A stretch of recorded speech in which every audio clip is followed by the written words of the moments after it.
Hello, what's going on? Specimen here with an updated deck guide on Scoia'Tael. I've changed quite a lot. To be honest, there's a strong argument you do not want to go down the devotion route with this deck. Devotion meaning if you only play faction-specific cards and you get a few extra buffs, because I've only got 2 cards that benefit off devotion. As a result, I've essentially decided if you are going to go down this devotion route, it's pretty much always going to be in a Glace deck. If you want to build a Scoia'Tael deck outside of Devotion, you're probably going to use cards like Triss Telekinesis, Johnny, maybe Adrenaline Rushes as well. Because it does feel like the nature cards, particularly the Circle of Life, feel a little bit lackluster when you're not playing a Glace. A Glace, if you're not aware, is a 4 power card. She actually got a 2-point buff recently. And on turn end, she's going to double the amount of boosts on self. So hopefully you're going to buff her up to a decent power in your hand. And then you can use your Forge Leader ability on her as well. And she's then going to double her points. So let's say you manage to get 2 points of buffs on her in your hand. She's going to be at 6 power. And then you're going to use your Forge. So she'll come to 11 power. She's then going to buff by that 7 that you've boosted her by. So she's going to be a half decent finisher. Certainly not spectacular. But obviously when you bear in mind you've got Gord in there as well. And there is the possibility of buffing her up more. So the ways you buff her up is Dunker in round 1. Which is obviously a random boost. So in round 1, definitely worth considering mulliganing a lot of your units if you do have a Glace and Dunker in hand. Particularly actually be careful of not having Ethne in your opening hand, because hand buffs on Ethne are completely wasted because she's going to transform and lose the buff. So I think this card needs to maybe keep her hand buffs in future as a little rework to give her a bit of love. But just be careful of that. It's pretty much the only card you don't want to get buffed because it's not going to translate into points and it's just a waste. But cards like the Forest Protector being buffed as well can definitely help you around 3 as well. So that's still good. But of course, your main target is going to be a Glace. The only other cards we've got that get value off this Devotion tag is Ethne. Get into her final evolution form, which is very good at getting that extra symbiosis proc, and also Vrixenet. This card is pretty good, to be fair, in this deck, because he's boosting a Dryad in your hand, hopefully a Glace, and he's also going to spawn a young Dryad. So it's an engine with 7 body and also a bit of hand buff as well, so it helps your win condition. So it's definitely a half decent card. But as I say, you might want to experiment, and I'm sure I'm going to have some deck guides in the future that don't play this Devotion tag. The rest of the deck is just really awkward to build. The reason being is because you're playing this Devotion tag, you're very limited in the amount of special cards you can actually use. If you have a look, these are all the special cards available to you in Scoia'Tael. Now, obviously you want to play as many nature cards as possible, so the Waylay sort of goes out of the window because that's not a nature card. Zoltan's Company is a nature card, but it's trash. Why is it a nature card here? It's spawning random dwarfs, so I'm not sure about that one. You've got Gambit, which is a tactic. You've got Waters of Broccolon, which obviously I was using in the last list, but I feel like you can just use provisions better elsewhere on Justice. And a big reason we're using Forge as well is because you get just more provisions, and it's a little bit less awkward. And also Shaping Nature, the Echo card. Can you believe this card is not in the deck? The Echo card, which is a nature, you'd expect it to be a shoo-in. But I just don't think it's worth the provisions. For 9 provisions, I can buff a card by 8. And if I was to play a neutral version of this deck, I could buff a unit by 8 for 5 provisions. And it's okay, it's not a nature card. It doesn't come back. So, you know, this is obviously a little bit more flexible. But there's very few times you actually want to give anything Veil in this list. Your main target to buff up is Dunker, who already has one. Also, you don't really want to end up buffing your Sage because it's just going to go super tall. So you don't really have good value off the Veil. What you're normally going to use with this card is just boost by 8, or you can give Vitality. And Vitality is a really nice target on your Harmer Dryad, but to be honest, that's your target for your Caress anyway. And it just feels like you've got too much Vitality when you play that card. So I've actually ditched it in place of the Novigradian Justice. Because we are playing Forge, these Dwarven Berserkers are just incredible value. For just 5 provisions, you have a card that is 3 points, but has 5 armor. And essentially, the 5 armor translates into 1 point, as long as it's not damaging armor or a shield. So this is an incredibly valuable card because it's worth 8 points, but moreover, you can play 1 through Justice, which is a nice tempo play that thins your deck. And you can also then use your Temperings to make a little bit more value off those because it's adding 2 points of value onto your Temperings, giving it 2 armor. Of course, there's some other really good dwarfs that you should probably try to include, but I think for this a Glace deck, and if you're honestly going down the symbiosis or sorry, the devotion, I keep getting those words mixed up, route, you probably don't want to include these dwarfs. So one example is Yarpen, who is just a great card. He's a really nice target for your Mahakam Forge. But ultimately, I'm using that on a Glace, so I decided I could probably spend my provisions elsewhere. Similarly, another great card is certainly Xavier. I've not got that many dwarfs, and again, because we've gone down this devotion, this symbiosis route, I've decided not to include him.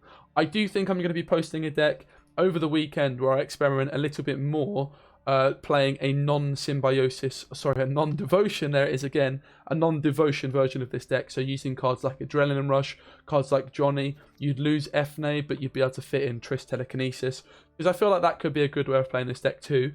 If you are going down the devotion route, I think a Glace is the way, because this hand buff makes sense, you get a bit of hand buff. Unfortunately, I've not managed to fit in a Hawker Smuggler, because again, the provision's super awkward. You can only have a certain amount of like 5 provision specials and 4 provision specials, because you've essentially, it works like a jigsaw, and this is the best I could do, right? But we do have a Sage, which is really important. I would like to use 2 of these because they're just great engine cards that are buffing by 2 every time you play a special. But importantly, it just gives you value off Eisengrun's Council, because it's always going to show you a Sage. So you know off Eisengrun's Council, even if it's going to show you the 2 worst cards in your deck. Let's say in round 1 it shows you Fne, which you don't want to play, and it shows you Gord, you know at least you're going to have the option of the Sage as well. So it's really important to have a single elf, and the Sage is just great. Obviously the Hawker Smuggler would be some really nice hand buff as well, but hopefully these other cards are going to tempo us ahead enough. Runestone is the last card to talk about. It's not a alchemy, it's an alchemy card, so it's not a nature card, but you can create a nature card, so that's pretty good. It's again just the best option really for like a 5 provision card that's a special. The only other card sort of in this range that's a special and is limited to Scoia'Tael is the Rowdy Dwarfs, which is just not going to be used. The Waylay as well is just quite lackluster. This card can be pretty good. Like I say, 2 specials in 1 turn can give you extra buffs to Gord and to the Sage, and who knows, you might even find a nature card or something like that. The Hamadryad is, in my opinion, the best card Scoia'Tael has in this symbiosis deck, because it just gets unbelievable value off of your Dryad's Caress. It turns this card into an absolute powerhouse for 4 provisions, an incredibly flexible card. Obviously it was included in some of the decks last season just for the Purify and maybe the Vitality, so 6 points Purify is great, but in this the Purify essentially translates to 3 more points. So on a Hamadryad this translates to 9 points, because it's going to, well, and a Purify as well, right? So it's going to boost by 3, it's going to give 3 Vitality, and every time that Vitality procs, it's also going to boost by 1 more, which plays for, in fact, 10 points, because you're guaranteed to proc the Symbiosis off it as well, and spawn a 1-point Wandering Trent. Furthermore, it's obviously going to have potential to buff your Sage. Also, it's going to give your Gord 1 point of carryover as well. So, yeah, the Dryad's Caress is amazing. And really, it's not that much worse than Shaping Nature if you think about it, right? This gives 5 boost, 5 Vitality. This is 3 boost, 3 Vitality, but it's also 4 provisions and it gets a Purify. So it's really not that much worse. And it's 5 provisions less, which is an awful lot. Let's get on into a game. I will give you a heads up. Scoia'Tael, my early prediction, might be the weakest faction this season. But I still think there's some fun to be had with it. And certainly in the lower ranks, and even just getting to pro rank, you'll be able to get to pro rank with it. I'm certain of that. But if you're getting to pro rank and you're looking for a deck to play to maybe push your MMR up really high, I think Scoia'Tael is probably not going to be a deck many of the top pro players are using. Doesn't mean you can't give it a go and do well with it though. We're up against monsters. I'm glad it's not Skellige, because this is my first game of the day, but supposedly Skellige is top don at the moment. In terms of our hand, obviously the Justice is going to thin, which is great. We would love to find a Glace for sure, right? That's the main card we're looking to get in our hand. Dunker's a nice option off our call. But the Justice is great, a Hamadryad's great. Obviously Vryxinet is going to be able to buff a Dryad, so we'd rather not buff this, we'd rather buff a Glace with this card. This is good, we're going second, so it's nice to have. Maybe we just ditch a Tempering, I think 1 should be enough. And maybe we ditch a Hamadryad, I don't think we need to. Okay, we find Cool, but unfortunately no Aglace, which is pretty awkward. You really want to try and find Aglace in your opening hand. Reason being is I could obviously just play pretty low tempo cards like Circle of Life, buffer up. I could play Vrixenet, buffer up. But as it stands, I've got no way of buffing my Aglace in my round 1 hand, which is pretty unfortunate, right? He plays a Lava. I'm pretty sure it's always just worth killing this with the Circle of Life. I don't think there's any reason not to. And I'll probably just buff my Vrixenet, honestly. This goes super tool, so this will play into tool punish. Then again, this could help keep this card alive when it hits the deck, so I guess I'll actually just buff this. It's still in range of Parasite, but it's out of the range of Strigger, which is pretty important. Next play is probably just going to be my Justice here. Thin myself a little bit.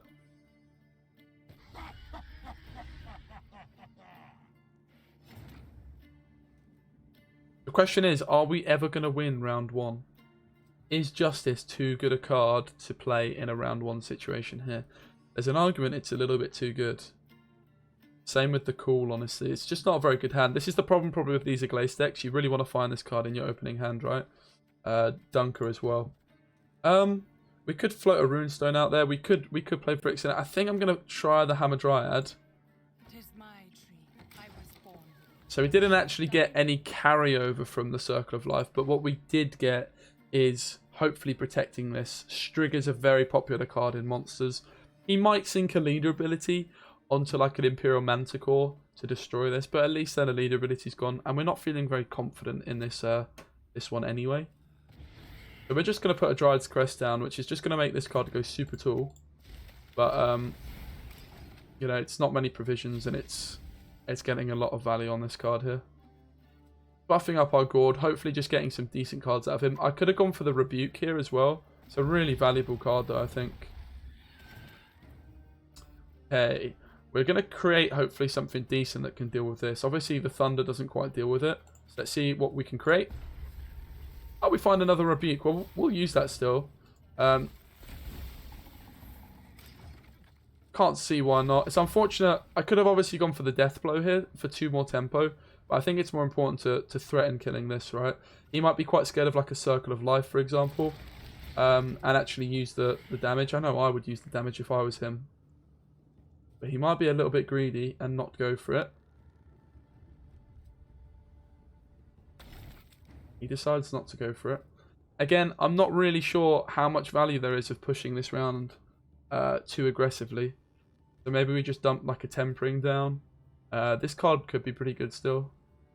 But I could play it next turn. I'm not really getting any more value by playing it now. We're still definitely within reach off a Tempering.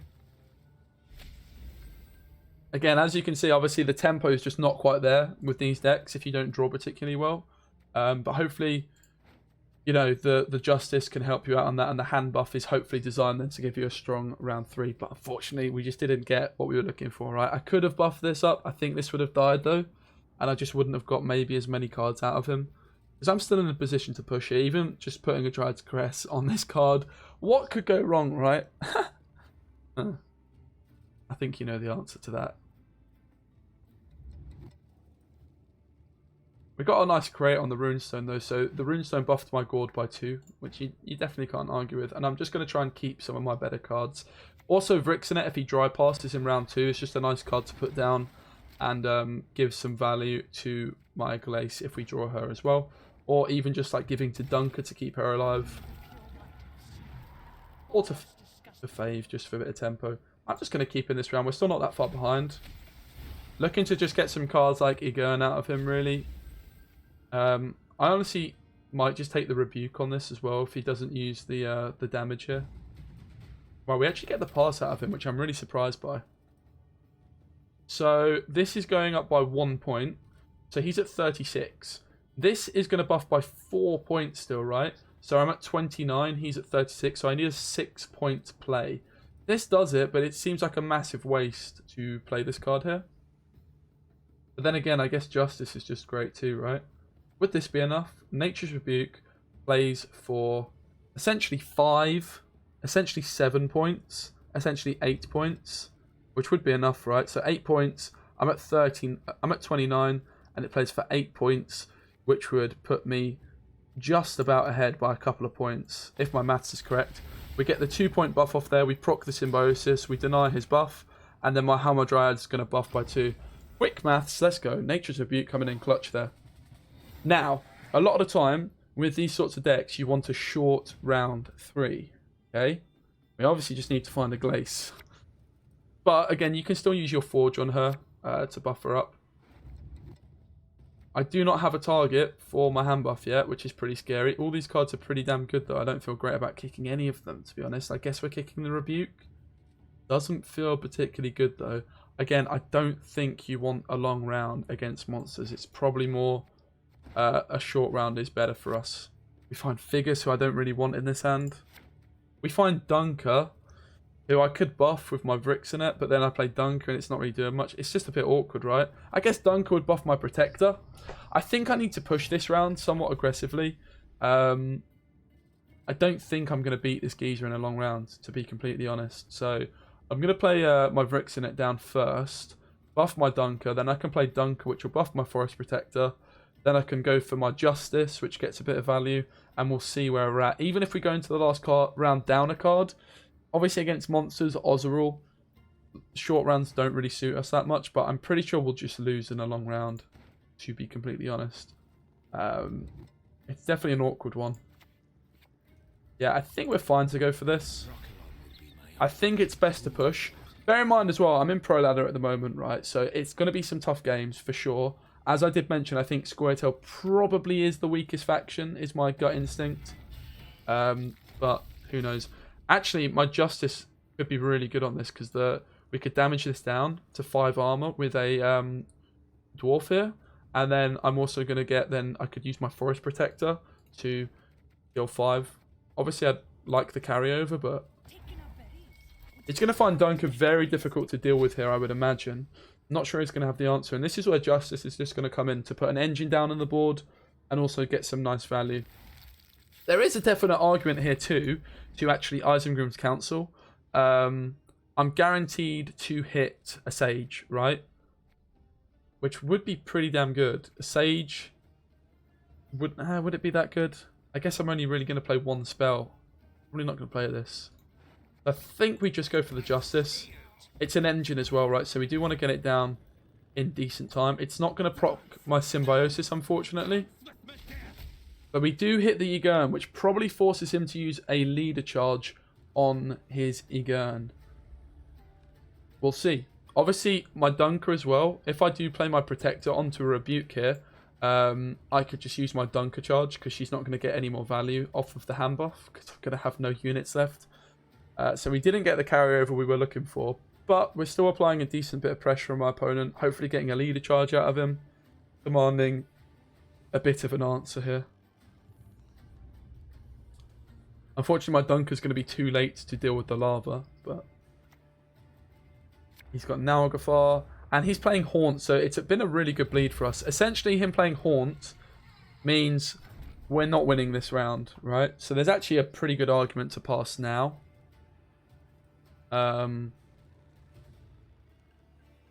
Because I've got a good hand, right? I'm pretty sure we're just supposed to pass. We get Haunt out of him. This card just spirals out of control.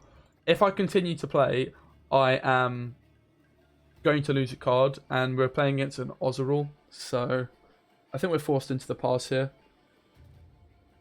It's a very good hand to go into round 3 with, right? We've got an 8 strength Forest Protector, which is going to play for 15 points plus Symbiosis procs if I kill a 5 strength unit and call in a Rebuke. I guess a Circle of Life plays for could be a decent option as well.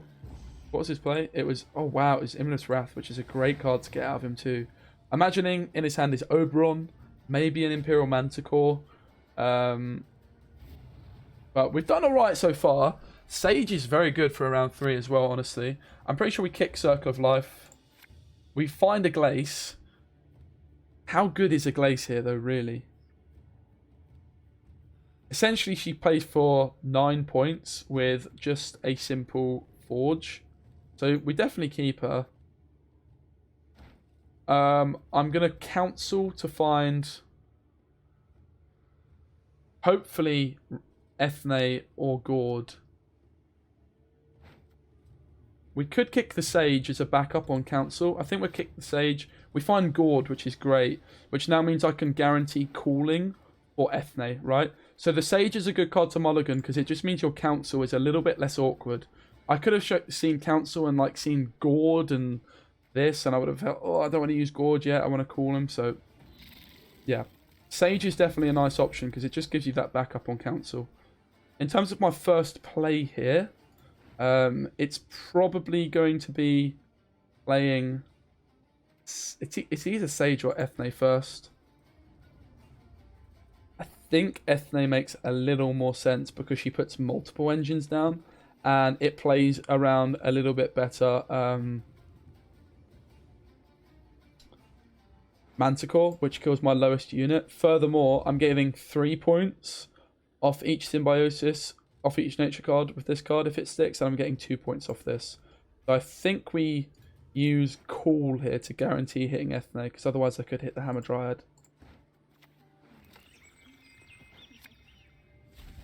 I mean, I guess there's an argument you could try and ditch Defender. I think you probably do want a Defender though, right?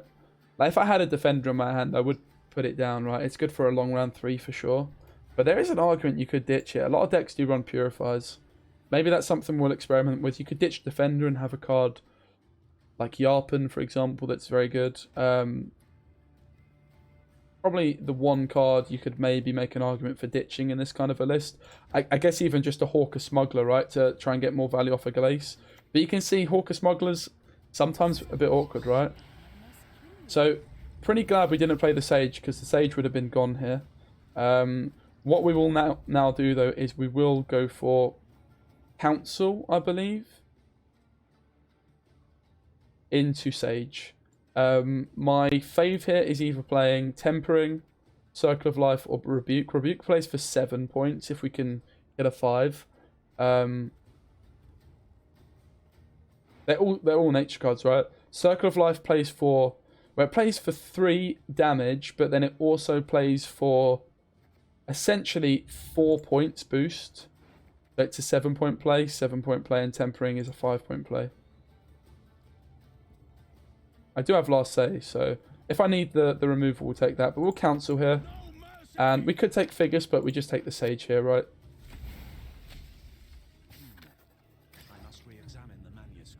So really nice to have a Sage just for that guaranteed pull off Council. Maybe I should not have put this in opposite rows. I should have probably played around this, right? Definitely. Should have. I don't think there's much argument. Okay, next play. I mean, Forest Protector is doing pretty much whatever I want.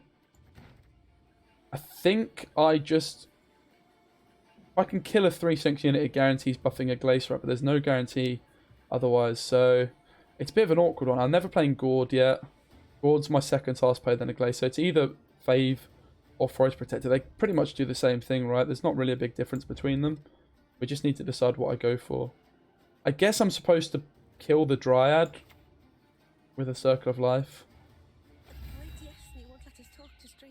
This plays for 2, because this would play for 6. This plays for 2 instant, but 4 in my hand, so it's pretty much the same. And I think my points are better used on a Glace because it's my finisher. In fact, I think it's definitely on a Glace, right? Because the way doubling works, surely like 2 point... Yeah, I think it's actually better on a Glace. I think it's worth more than 2 points here. Let me try and work my maths out. So 2 points for 4, but then if I add 5 onto that, it's 7, which plays for 14. Whereas if it was 2 less, it would play for 10. So I think it's actually better on a Glace, right? I'm pretty sure. Okay, my next play is going to be Forest Protector. I would like to kill a unit because it buffs this. If I was to go for the Circle of Life that's in my graveyard, it would buff a random unit and it would play for quite a lot less if it hits Gourd. So we'll just take the Thunder. We'll kill the Warrior here. And if you kill a unit, it buffs up a Trent by 2, remember. That's important to know. Or important to remember. I mean, there's also an argument that Gourd is losing a point, right? So I could go for a Glace first and then Gourd. Depends how greedy we want to get. I'm pretty sure he's got no tool removal, because he's already played Wrath. So, do we care about this 1 point that much? I mean, if he's got tool removal, he's killing Gord anyway. So I think we go... This is a 15-point Gord. It'll be 16 points. A Glace is going to be 22 points. He's playing Devotion. The only tool removal Wild Hunt has is Wrath, I believe. I don't think there's any other tool removal. So I think I'm supposed to just go greedy and go for a Glace here. And we're going to use our Tempering on her straight away. And she's going to go 18 points, not 22. And then we've got a 16-point Gord, which you can't really argue with, right? We're 12 points ahead. Gone very well, I'm not going to lie. I'm pretty happy with how it's gone.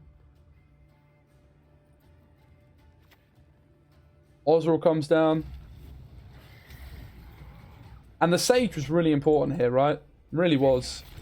Just allowed me to mulligan it. And a 16 point and an 18 point is your last 2 plays. You can't really argue with that, right? I would love to play some more games, but unfortunately, well, I say unfortunately, I'm back in work at the moment, and my time this evening to play Gwent is very slim. I didn't upload yesterday, so I wanted to make sure I uploaded today. So I hope you enjoyed the video. I will be streaming this evening when you watch this video at around 5 PM UK time, so 5 BST. Look out for more videos. I'm going to be playing some Spies.